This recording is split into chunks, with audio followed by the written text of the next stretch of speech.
दोस्तों आज हम लोग बात करने वाले हैं डिवाइसेस के बारे में, यानी कि कंप्यूटर में कितने प्रकार के डिवाइस होते हैं।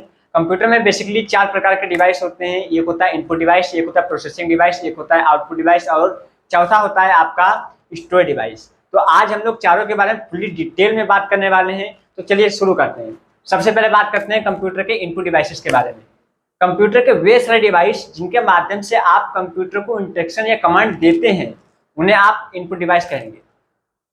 जैसे मान लीजिए आपको एंटर बटन दबाना है, तो आप एंटर बटन दबाने के लिए किसी ना किसी डिवाइस का उपयोग तो करेंगे, तो उसे आप क्या कहेंगे? इनपुट डिवाइस कहेंगे। अपनी कोई भी बात अगर आपको कंप्यूटर को समझाना है तो किसी ना किसी माध्यम की तो आप जरूरत पड़ेगी ना, तो उसे आप लोग क्या कहोगे? इनपुट डिवाइस कहोगे।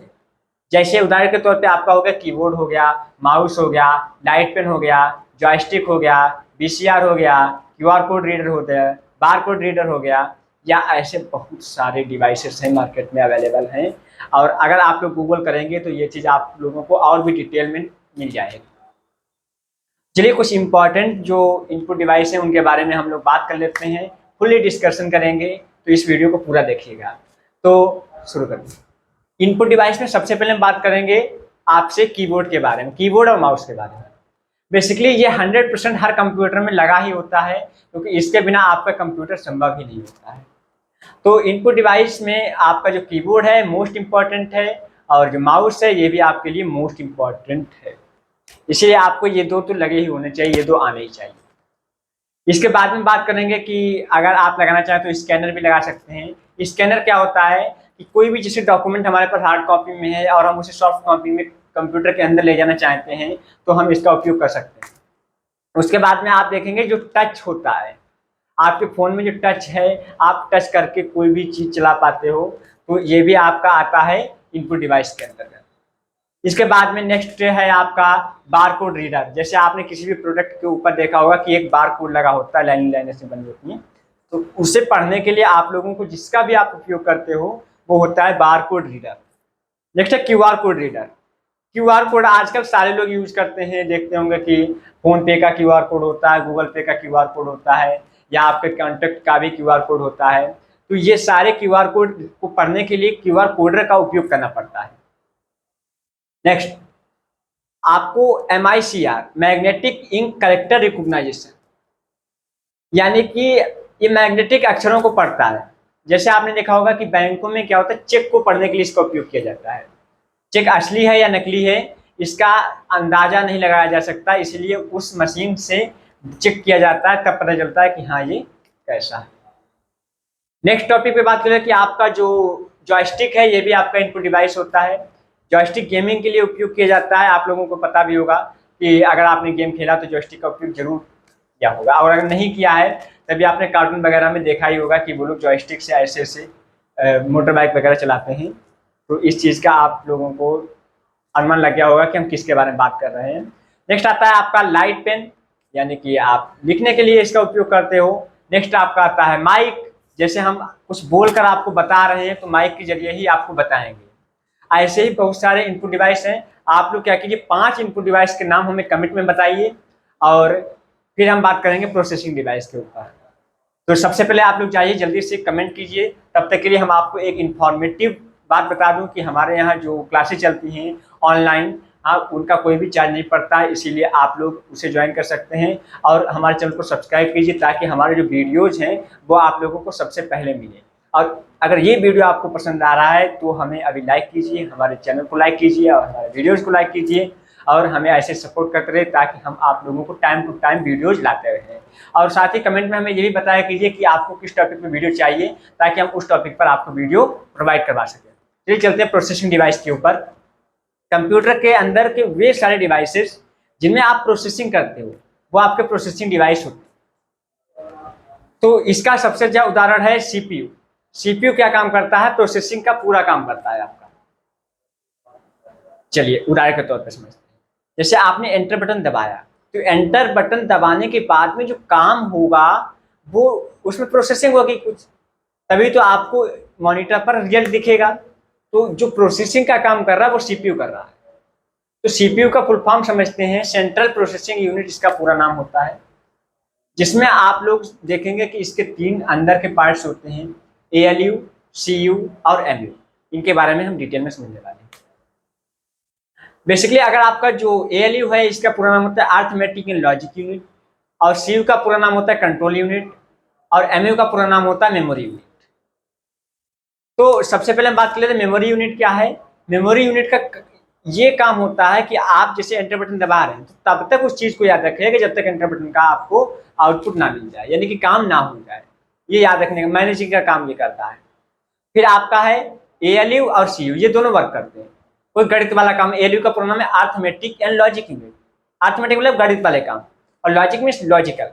तो आप लोगों के जो अर्थमेटिकल वर्क हैं और लॉजिकल वर्क हैं, जैसे जोड़ घटाना गुणा भाग, ये आपके अर्थमेटिक हो गया, मैथमेटिक्स हो गया, तो ये सब काम आपका ALU करेगा।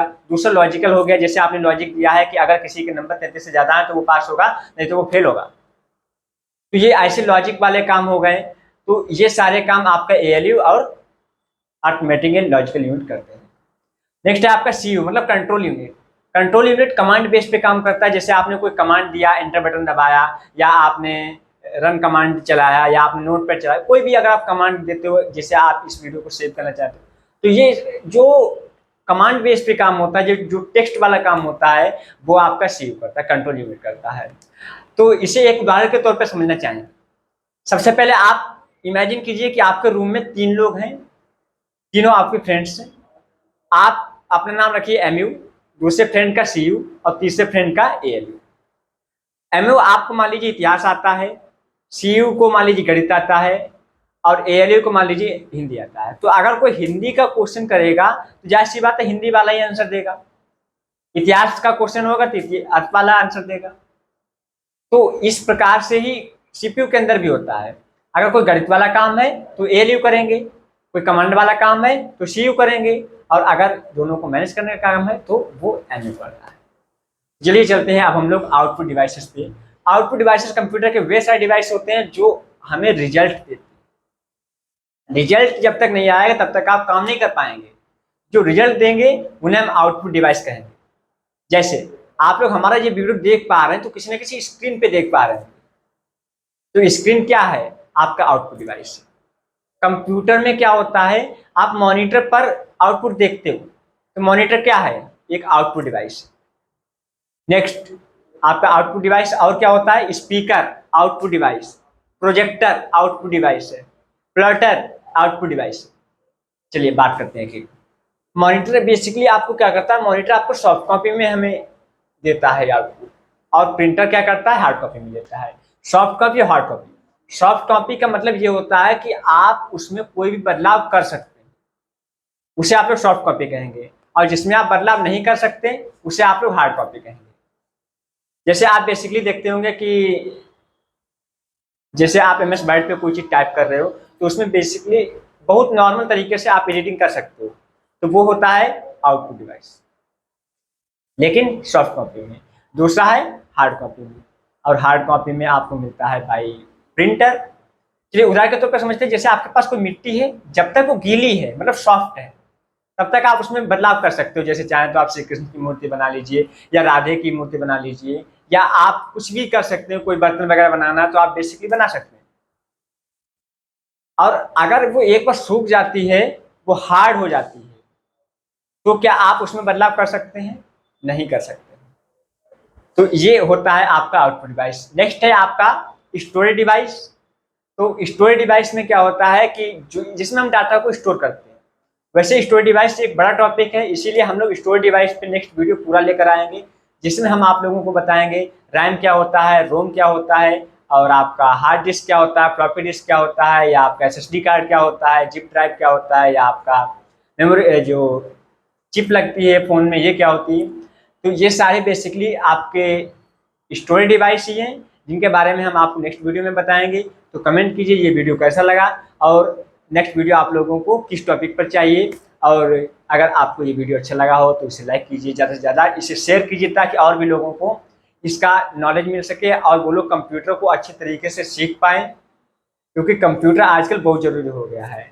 और अगर आप लोगों को ऐसे ही और सारे वीडियो चाहिए तो सब्सक्राइब कीजिए, ताकि आप लोगों को सबसे पहले वीडियो मिल सके। और इसके साथ ही हम आप लोगों से बस इतना कह के चाहेंगे कि बाय बाय, मिलते हैं आपको नेक्स्ट वीडियो में।